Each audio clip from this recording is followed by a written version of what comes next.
Alright, so today I'm going to make a video of some of the CDs that I have. As you can see, I have this. And I have this. Oh shit. Oh man.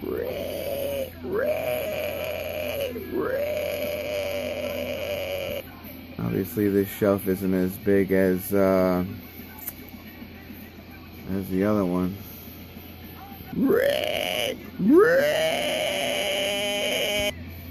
Got a pig with wings, a random snowball, and a sheep too. This is my other one. So today I'm going to focus on multiple albums I have by bands. Let's take a look at some Alice in Chains. Alright, so these are my Alice in Chains. Nothing special. I used to have the Alice in Chains safe box, the little box set, but like an idiot I pretty much lost everything. I do still have the box itself.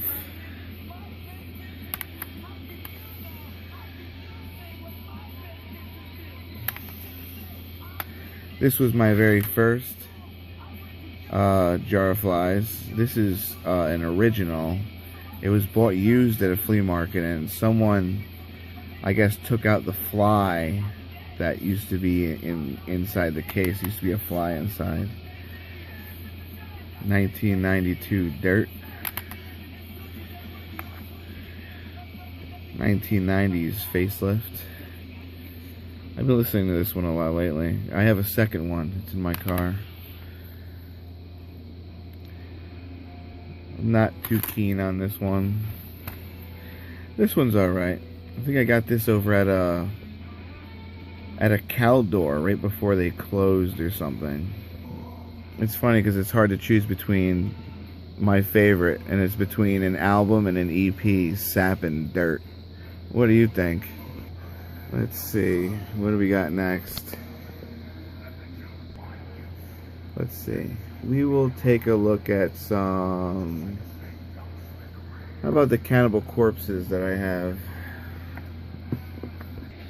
Alright, these are my Cannibal Corpses again. I guess nothing really special. This one might be kind of rare. The Hammer Smash Face single. I think I got this over at Media Play back in the late 90s, early 2000s. But the thing that you'll notice with all of my Chris Barnes era Cannibal Corpse albums is that they do have the original Barnes logo. So I guess those are hard to find nowadays.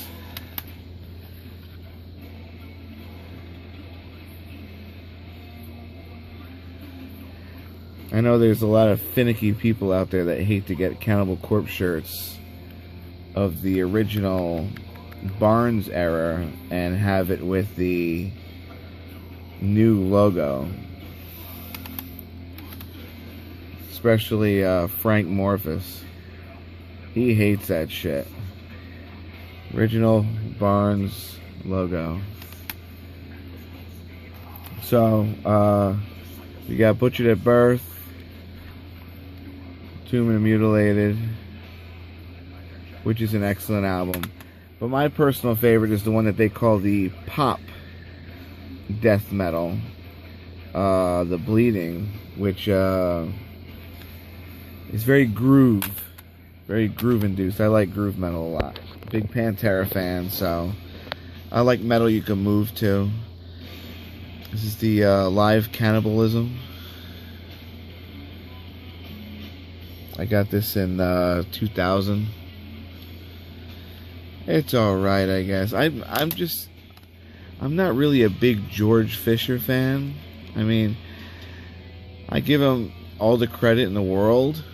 I mean, he's good at what he does, you know. I'm just a Chris Barnes era kind of guy. You got Gallery of Suicide, whatever the hell this one's called. I don't even think I think I listened to this like once. Bloodthirst. I don't know. We got Vile,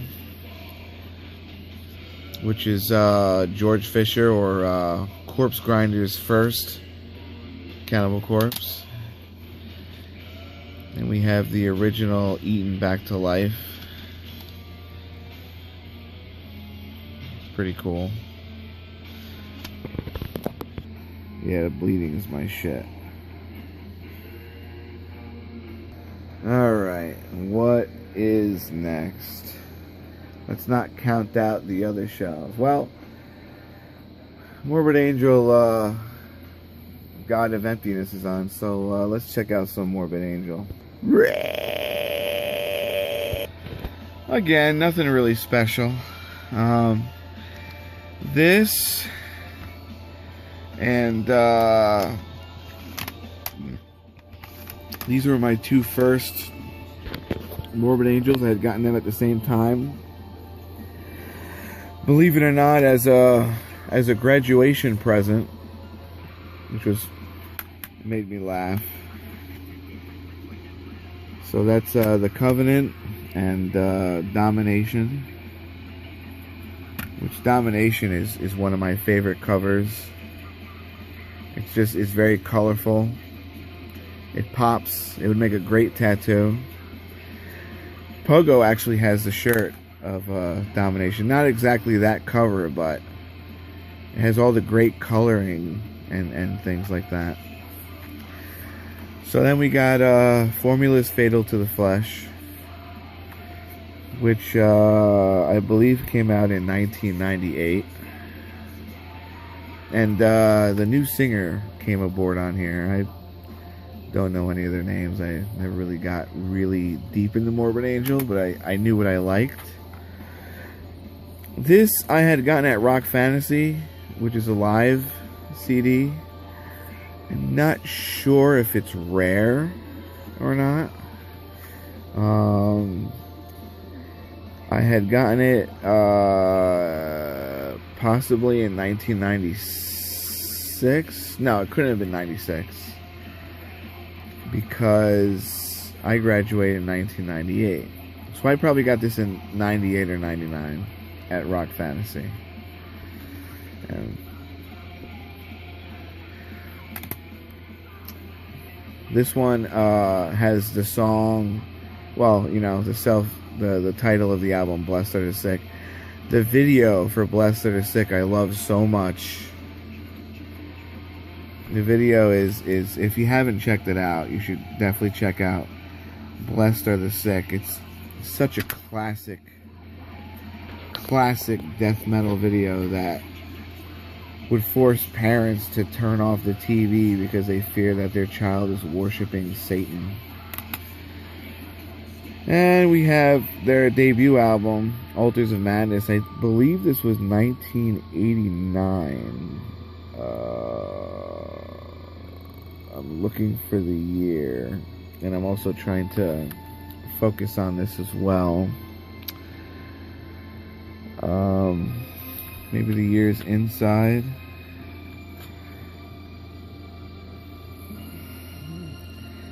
Oh, here we go. Right on the booklet. 1989. So, that's pretty sweet. So, those are my Morbid Angels. I thought I had another one. I might have gotten rid of it, though. Let's see. What is next? Let's take a look at some Slayer.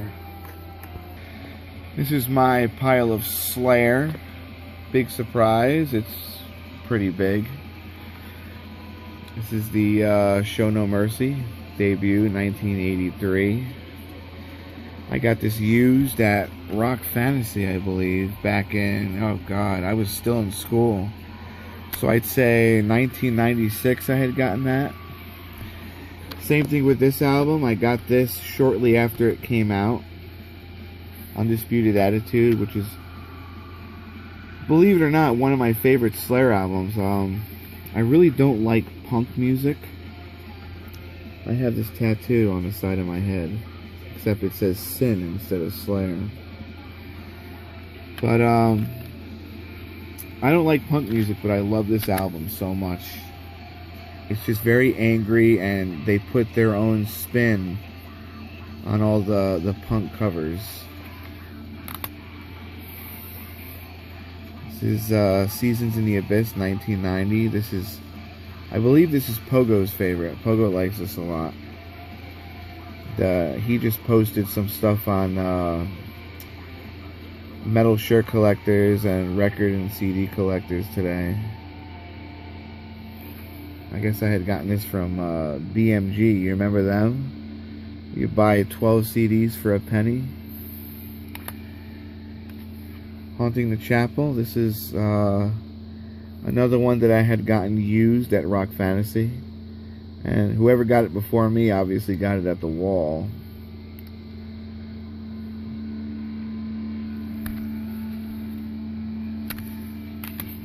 Another one I got used at Rock Fantasy. You see, when I first got my very first Slayer CD, which was Divine Intervention, I wanted to get everything. And when I saw Rock Fantasy had a whole bunch of used ones for really good prices, I had to get them all. Live, Decade of Aggression.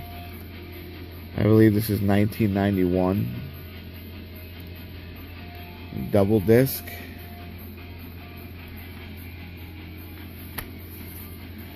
This right here is my very first Slayer album. This is Divine Intervention. And I'll tell you a little story about this. When I first bought this album, it was because I had heard a news report about two kids that had ritualistically raped and murdered a girl, and it was all over the news and on hard copy and shit like that. This is in 1996 that when I had seen this episode. So I went out and I bought it to see what it was all about, I guess. And I remember bringing it to the car, and when I opened it up and saw Tom Araya's face, and then the cuts, the self-mutilation on the arms of the Slayer logo, I remember it sent chills up and down my spine, because I felt like, okay, I've been listening to metal for a while, such as Pantera and Sepultura and Metallica and Megadeth and stuff like that, but obviously this is the big leagues right here. Definitely not in Kansas anymore, and that's exactly what I had said to myself. And it was just very haunting to me, and it's something that's been burned into my memory, and I've never been able to forget it. Okay, then we got the soundtracks to the Apocalypse, which is pretty much like a best of, some live stuff, some demos. I believe there's a DVD in here as well. I actually have my Slayer ticket behind there when I saw them at the Mid-Hudson Civic Center in Poughkeepsie, New York, back in 2007. I had just gotten laid off from Hydro Aluminum, so I was very depressed. I really didn't enjoy the show. My state of mind was somewhere else. But anyway, this is my, it's got a little book and stuff like that. I guess they also had a big box as well. But that was like, I don't know, $100 and something. I think I paid like, I don't know, $50 for this. Then we got Live Undead, which my parents had gotten me for Christmas in 1996, I believe. And at that time, it was really hard to find. I couldn't find it anywhere. And I remember when I opened it up on Christmas morning, I was in awe. I couldn't believe it. Where the hell did you guys pick this thing up? Where did it come from? I think they said something like Circuit City, and I'm like, since when does Circuit City have anything good? Then we got the Slayer, God Hates Us All. 2001. I believe it came out on September 11th, 2001. So, I'm sure that is a bit unnerving in a way. But at least it's America. It's American.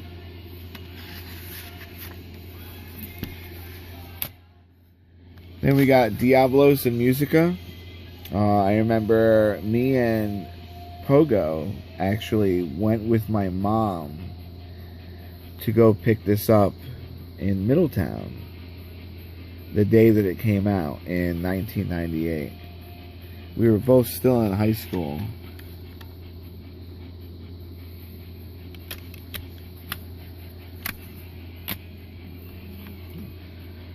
Slayer, South of Heaven, I believe 1988. Yeah, right there, 88. I had gotten this over at Media Play, I think. And Slayer, Rain and Blood. I had gotten this originally at Rock Fantasy Used, but this is the remastered one. So it sounds a little bit better, and it has some extra tracks on it. Nothing on the back because they're cheap fucks. Round and round we go. What is next? Let's take a look at some 9 Inch Nails. Alright, so this is my stack of 9 Inch Nails. It's really not that big. But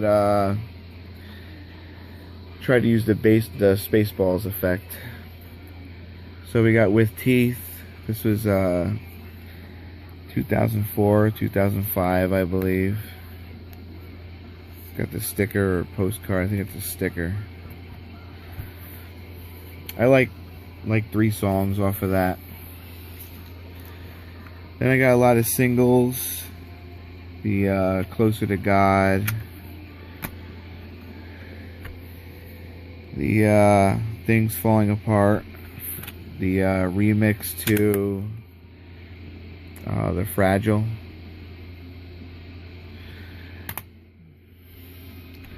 Wearing This Together, single.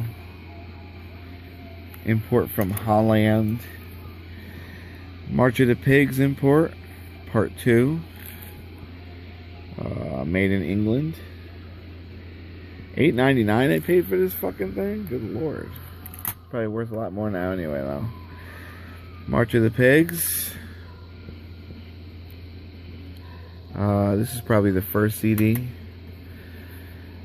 This is part 1 and part 2, I believe, on this.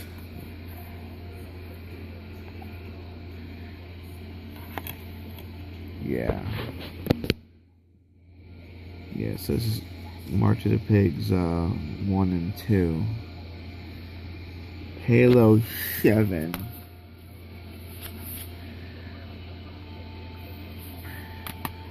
So this is Closer to God part 2. Where's this made? Import made in England. And we got the 9 Inch Nails down in it, which was the very first 9 Inch Nails, Halo 1. 9 Inch Nails Fixed. I guess this is rare as well nowadays. Kind of hard to find. Then we got Head Like a Hole, single. 10-track. Has the Get Down, Make Love song on there. Then we got the Sin, made in Germany.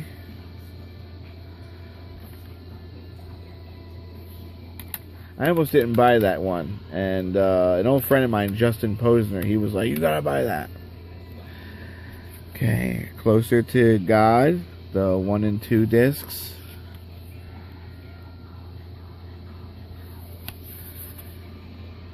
Made in...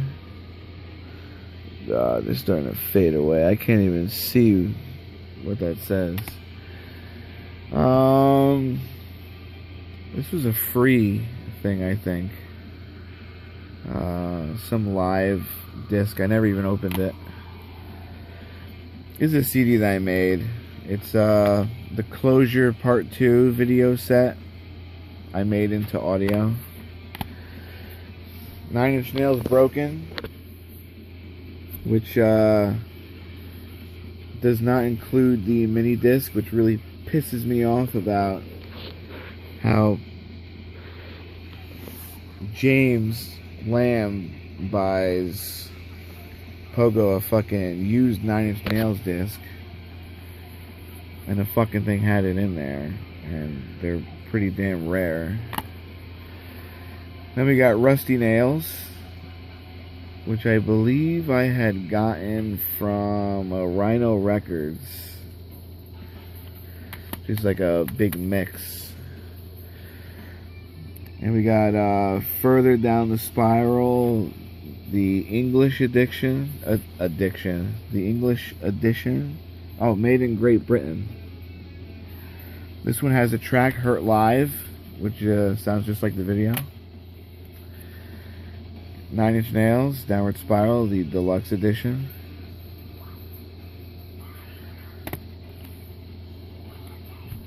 Nine Inch Nails, Pretty Hate Machine, the remaster. I wish they would remaster Broken. That would be great. 9 Inch Nails and All That Could Have Been. Box. I don't think you could find the box anywhere anymore.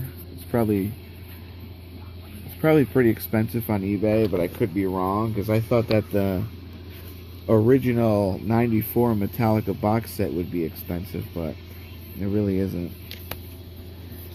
But then again, everyone hates Metallica because they suck. 9 Inch Nails, the Fragile, 1999, I believe.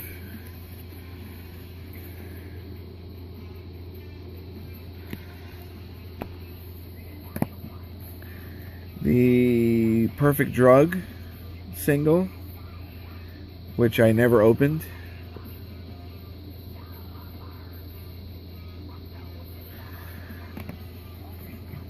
The Further Down the Spiral, the original. And the album that forced me to stop buying anything 9 Inch Nails, Year Zero. Which is probably one of the most horrible things I've ever heard in my life. But I still consider 9 Inch Nails my very favorite. Alright, let's look at one more clump of CDs. What shall it be? Let's take a look at my Marduks. Oh, where'd they go? Oh, they're right here. Alright, so this is my collection of Marduks. I hope I have them all here, because sometimes they get mixed in with the Mayhems. Because I always have them side by side. So we got the La Grande Dance Macabre, which came out in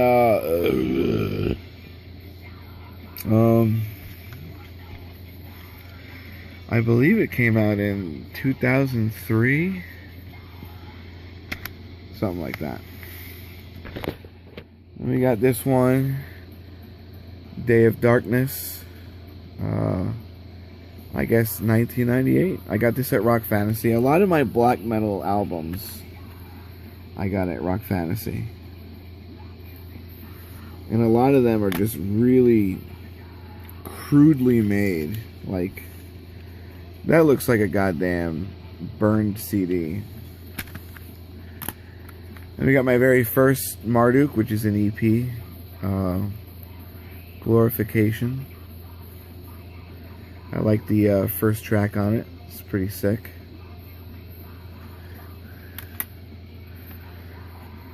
Then we got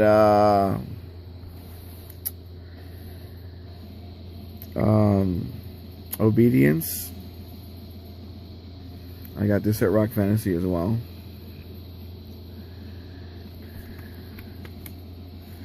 This one looks more legit. It's even got the Century Media thing. I don't even know if CDs still come with those things. And we got a CDR that I made of Fuck Me Jesus. And we got Marduk, Infernal Eternal, which is a live album. And it's a double disc too. I think the first disc is live, and then the second disc has like probably demos and, you know, probably them eating Twinkies or eating crumpets, whatever. Then we got another Obedience, which I had gotten and probably didn't realize that it was the same goddamn thing.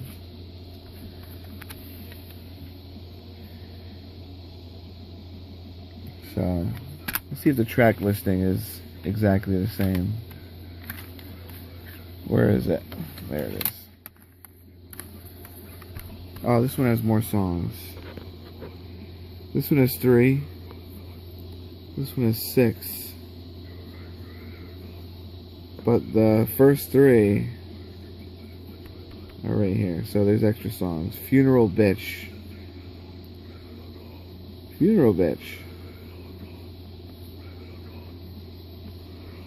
Baptism by Fire. Cool. Then we got this Opus Nocturne. Hope I'm saying that right. I'm sure my buddy Filth will correct me if I'm wrong. He loves doing shit like that. Got this at Rock Fantasy as well. Oh, I really love this song that's on right now. This is Hecate Enthroned, The Spell of the Winter Forest.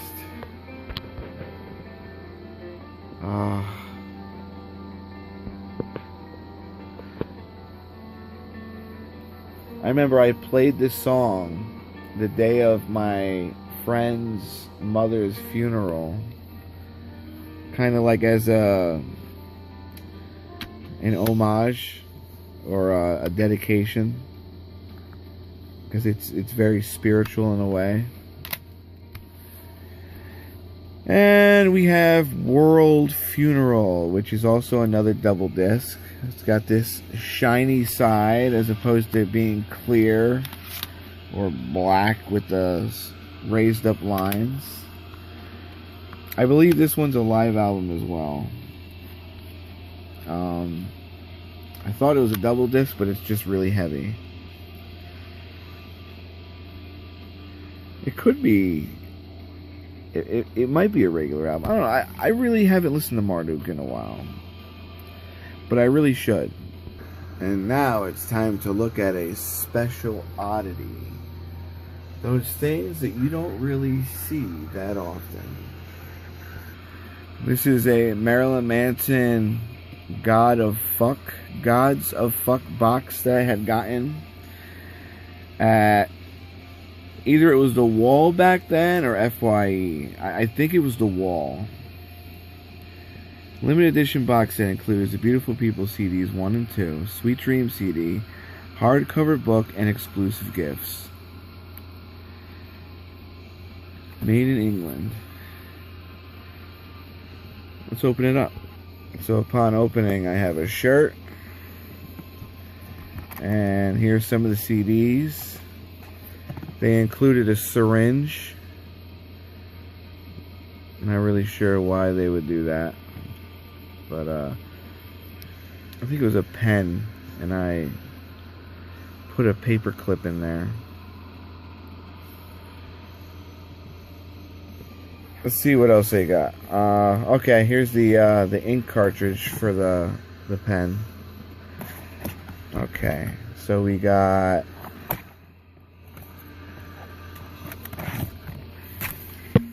the Sweet Dreams, the book, which has all kinds of shit in it from the Antichrist Superstar days, mostly. There's a little bit of Smells Like Children and Portrait, but not as much as I'd like to see. It's a nice, it's a hard-covered book. I believe I have 2 of these. And Beautiful People, CD1, CD2. And this I added in there for safekeeping because this, believe it or not, is the original release of Smells Like Children before the abuse tracks were taken off. This is extremely rare, and I found it by accident in the New York City because I had bought a CD with a completely different cover, a different name, different song tracks, and when I had put it in, it started out with the abuse track, and it went on to Diary of a Dope Fiend and Shitty Chicken Gangbang and Kitty Grinder. And Kitty Grinder had all the samples of Willy Wonka and the Chocolate Factory and Chitty Chitty Bang Bang. So this is definitely a gem. And it is real. It's definitely not a CDR. Because I played this in my father's DVD player almost 20 years ago that did not play CDRs, and it worked. So that's the real deal, and that is one of my great oddities. And last but not least, there's this shirt that came in it. On the front it says, "I am the God," with the little logo on the back, and says, "Oh fuck." That's pretty neat. So if you got through this whole video, thanks for watching. I'll be making